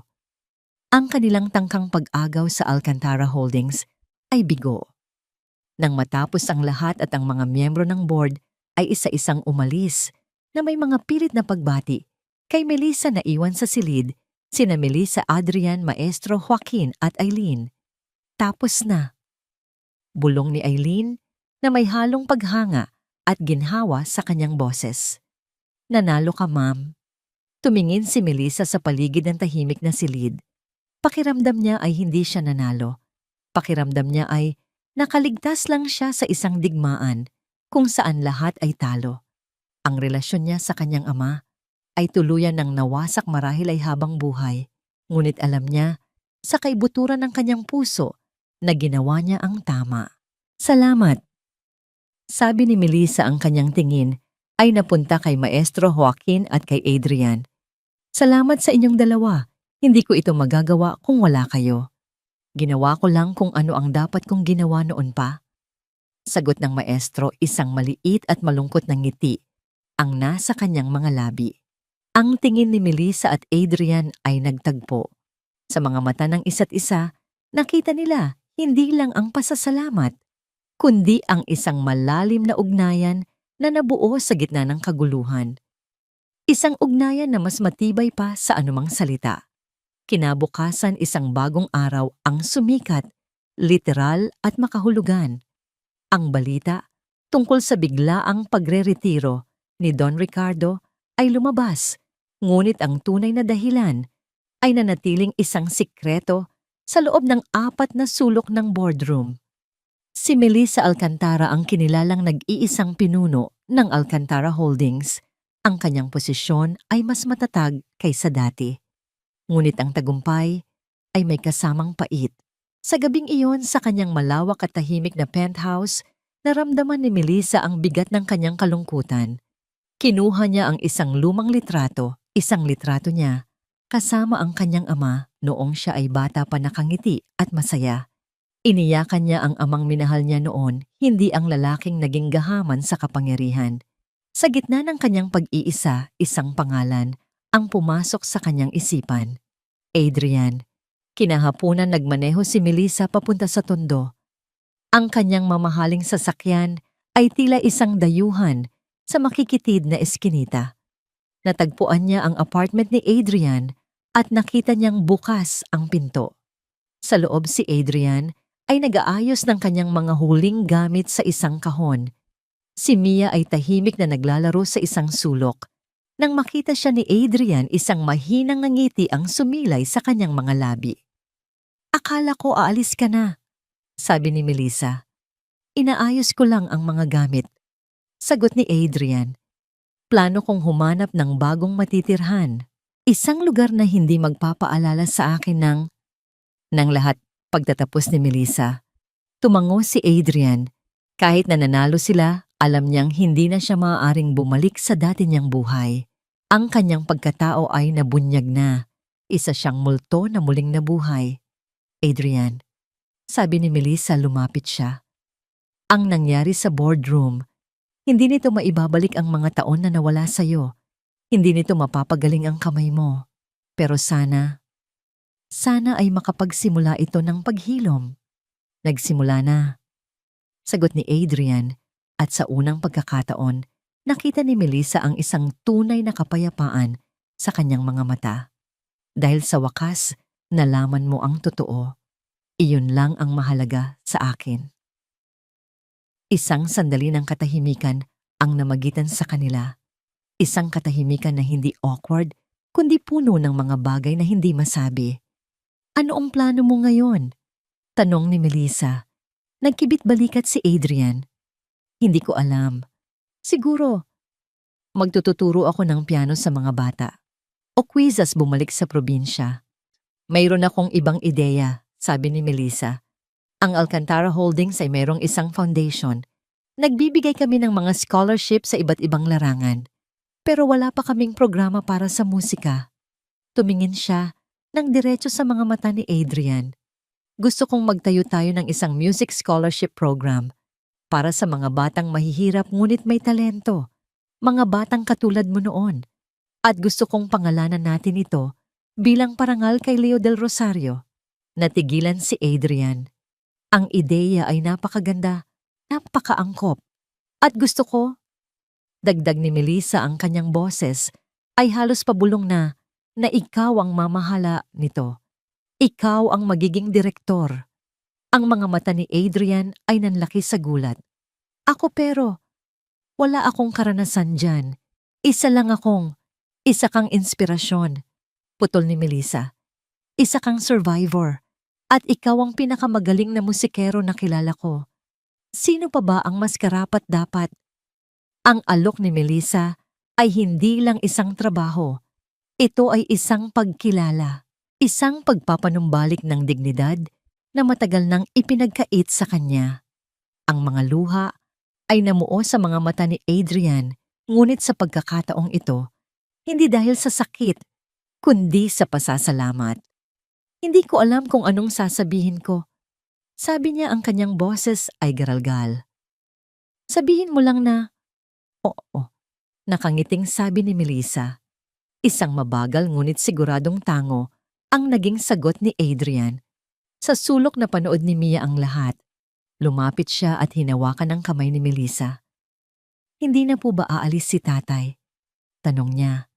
Yumuko si Melissa at hinaplos ang buhok ng bata. Hindi na. Dito na lang si tatay. Isang taon ang mabilis na lumipas. Ang alikabok ng eskandalo ay humupa na. Ang Alcantara Holdings sa ilalim ng pamumuno ni Melissa ay umunlad. At ang Leo del Rosario Music Scholarship Program sa ilalim ng direksyon ni Adrian Reyes ay naging isang matagumpay na proyekto na tumutulong sa 12-dosenang mga batang musikero na abutin ang kanilang mga pangarap. Ang tagpuan ng Grand Ballroom ng Alcantara Grand sa gabi ng taon ng charity concert ng hotel. Ngunit ang gabing ito ay espesyal dahil ang pangunahing panauhin ay walang iba kundi si Adrian Reyes. Ang Grand Ballroom ng Alcantara Grand na minsan ay naging entablado ng kahihiya-hihiyan at komprontasyon ay isa na namang karagatan ng mga kumikinang na ilaw at eleganteng mga panauhin. Ngunit ngayong gabi, ang hangin ay puno hindi ng tensyon kundi ng pananabik. Ang taunang charity gala ay mas makabuluhan ngayon. Lahat ng malilikom na pondo ay mapupunta sa Leo del Rosario Music Scholarship Program. Ang bulwagan ay puno, bawat upuan ay okupado. Ang mga pinakamalalaking pangalan sa mundo ng negosyo at sining ay naroroon, lahat ay naghihintay sa pangunahing pagtatanghal ng gabi. Sa backstage, si Adrian Reyes ay nakatayo sa dilim na kasuot ng isang simpleng itim na suit. Hindi na ito ang kupasing barong na suot niya isang taon na ang nakalipas. Ang suit na ito ay bago, isang simbolo ng kanyang bagong buhay. Ngunit ang kaba sa kanyang dibdib ay pareho pa rin, marahil ay mas matindi pa. Ito ang kanyang unang opisyal na pagtatanghal sa isang malaking entablado matapos ang halos 13 taon. Hinawakan niya ang kanyang kanang kamay. Mayroon pa ring bahagyang paninigas, isang paalala ng nakaraan. Ngunit hindi na ito isang simbolo ng kanyang pagkatalo. Ito na ngayon ay isang simbolo ng kanyang katatagan. Handa ka na, tatay? Isang maliit na boses ang pumukaw sa kanya. Sa kanyang tabi, nakatayo si Mia, nakasuot ng isang magandang puting bestida. Ang kanyang mga mata ay nagniningning sa tuwa. Hawak niya ang kamay ng kanyang ama. Ngumiti si Adrian at yumuko para ayusin ang ribon sa buhok ng kanyang anak. Oo, anak, basta't kasama kita. Nang tawagin na ang kanilang pangalan, sabay silang lumabas patungo sa nakakasilaw na liwanag ng entablado. Isang malakas na palakpakan ang sumalubong sa kanila. Umupo si Adrian sa grand piano at si Mia naman ay umupo sa isang maliit na bangko sa tabi niya na inihanda para sa kanya. Mula sa gilid ng entablado, sa likod ng makapal na pulang kurtina, nakatayo si Melissa Alcantara. Ang kanyang puso ay tila gustong kumawala sa kanyang dibdib. Nakasuot siyang muli ng isang royal blue na gown, ngunit ngayon hindi na ito isang baluti. Ito ay isang pagdiriwang. Hinahanap ng mga mata ni Adrian si Melissa sa madla, ngunit hindi niya ito makita. Ngunit naramdaman niya ang presensya nito. Huminga siya nang malalim, tumingin sa kanyang anak at sabay silang tumango. Ang kanyang mga daliri ay dumampi sa mga tipa at ang pamilyar na himig ng pangako ng mga bituin ay muling pinuno ang bulwagan. Ngunit may pagkakaiba. Ang himig na minsan ay puno ng lihim na pagnanasa at kalungkutan ay mayroon ng bagong sigla. Ang pagtugtog ni Adrian ay puno na ng kumpiyansa at kapayapaan. Sa ilang bahagi, sumasabay si Mia, tinutugtog ang mga Simpleng nota na itinuro sa kanya ng kanyang ama. Ang kanilang duet ay hindi perpekto, ngunit ito ay totoo. Ito ay isang kwento ng ama at anak ng paghilom at pag-asa. At pagkatapos, dumating ang katapusan ng kanta. Ngunit sa halip na magtapos ito, sa malungkot na nota, tulad ng dati, nagpatuloy ang musika. Sumulat si Adrian ng isang bagong koda, isang bagong konklusyon. Ang mga nota ay umakyat bumuo ng isang magandang kaskad ng tunog. Hindi na ito tungkol sa nawalang pag-ibig, kundi tungkol sa natagpuang pag-asa. Ito ay tungkol sa pangalawang pagkakataon. Ito ay tungkol sa pag-ibig na matiyagang naghintay sa dilim hanggang sa wakas ay tawagin ito patungo sa liwanag. Nang ang huling nota ay marahang naglaho, isang sandali ng ganap na katahimikan ang namayani bago bumuhos ang isang napakalakas at masigabong palakpakan. Tumayo ang lahat, nagbibigay pugay sa ama at anak sa entablado. Tumayo si Adrian, hinawakan ang kamay ni Mia at yumukod. Habang ginagawa niya ito sa wakas, ay natagpuan ng kanyang mga mata si Melissa na lumalabas na mula sa gilid ng entablado. Naglakad si Melissa palapit sa kanila, ang kanyang mga mata ay nangingilid sa luha, ngunit ang kanyang mga labi ay nakangiti. Ang palakpakan ay unti-unting humina habang pinapanood ng lahat ang eksenang nagaganap. Nang makarating si Melissa sa tabi niya, kinuha ni Adrian ang kanyang kamay. Ang himig na isinulat mo ay 2 beses akong iniligtas. Sabi ni Melissa, ang kanyang boses ay sapat lang para marinig nilang dalawa sa gitna ng humihinang palakpakan. Noong una, binigyan niya ako ng dahilan para magpatuloy pagkamatay ni Leo. Noong pangalawa, dinala niya ako sa iyo. Ngumiti si Adrian, isang ngiti na nagpaliwanag sa buong mukha niya na nagbura sa lahat ng bakas ng kalungkutan. Kung gayon, sabi niya, sulit ang bawat nota. Hinigit ni Mia ang damit ni Melissa. Tita Melissa, pwede po ba tayong kumuha ng mainit na tsokolate? Yung may mga marshmallow? Tumawa si Melissa at binuhat ang bata. Habang magkakasama silang naglalakad palayo sa entablado, si Adrian, si Melissa at si Mia, ang himig ay tila nanatili sa hangin. Isang pangakong natupad, isang bilog na nabuo. Sa likuran nila, mula sa hanay ng manonood, nakatingin si Maestro Joaquin. Ang kanyang mga mata ay basa sa luha. Alam na minsan, ang pinakamagandang musika ay nagmumula hindi sa perpektong pagtugtog, kundi sa mga basag na taong may sapat na tapang para tumugtog pa rin.